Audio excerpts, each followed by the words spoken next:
Good morning. Ngasi se akhoi ning do kabanu me ki card ki message yeng minara se ko ning do kabanu me da hamba da akhoi number se 47 lere adu ga kala dan ango bolere ko hide dress da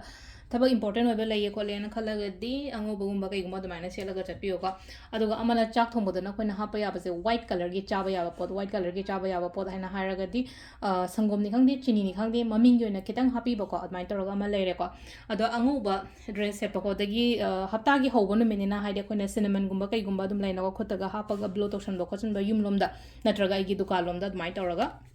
aduma to bibi ko ado hamada ai card hum khatang thok sarage card hum sidagi ama khan bira se ko card number 1 khansira card number 2 khansira natraga card number 3 khansira ko nungtigi thok bod maina ko adu silere ko hadi card myam se ko first card da leire second da leire aduga third se leire ko ahum se leire ko ahum se aham bagi ngase ko aham message se kai lake ha mazam da ko ngasi se thabing khang to boda khatang yet pa khot pa mai tor lai gani ko yet pa khot pa hadi keno to bodo hadi problem gumba kai gumba khara face obo ko ko mingon da yam ka haina thaja ba ko ta ba tham ganu ko aduga hadi mingon da thaja ba thamba ya de even ai gi phana nak na ba mi oi tar ga su ko keno gumba hadi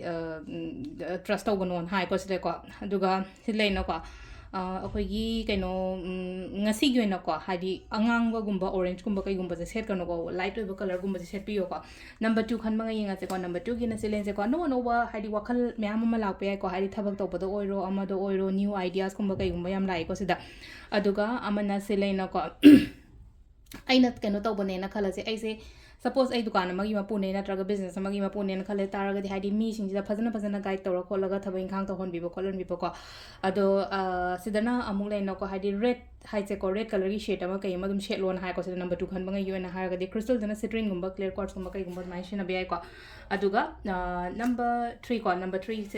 sida number 3 gen silai se hadi wakhan yam nuai ta ba ko ta ba dai nem lei ba do sida le thang mayam sina hadi ko shalaga lei che mi yungjan bagi type ta yungjan ba ji thang ne ta yung ngani hai ba wana te ko ngasai gi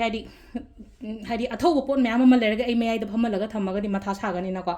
adu du ni ko silai se ma ka adu da na hadi kitang thawai nuai ta ba ko ta ba stress yam lei ba du mai na oina oi ko stress gumba yam na lei ba ko pa hurdles thaba inghang to matam da yera pan gumba khara lei ba do clarity ma ire lei ta ba ta dain ta ga le ko black color gumba kai gumba keno to biyo black set piyo ko hadi ithanda lei gano hadi kitang mapan thok ta na khota na da mai guma to bo ko aduga keno da na khoi gi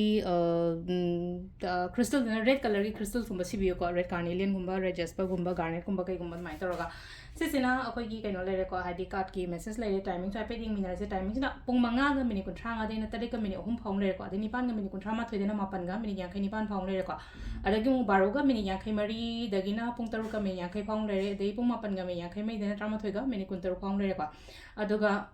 atheng bagina baro ga minute yang khai ni pan dagina pung manga ga minute kun thama mari phaw sisina khoi gi ngasi go ina phaw timing ko asile re khoi gi daily card message se ma'am thank you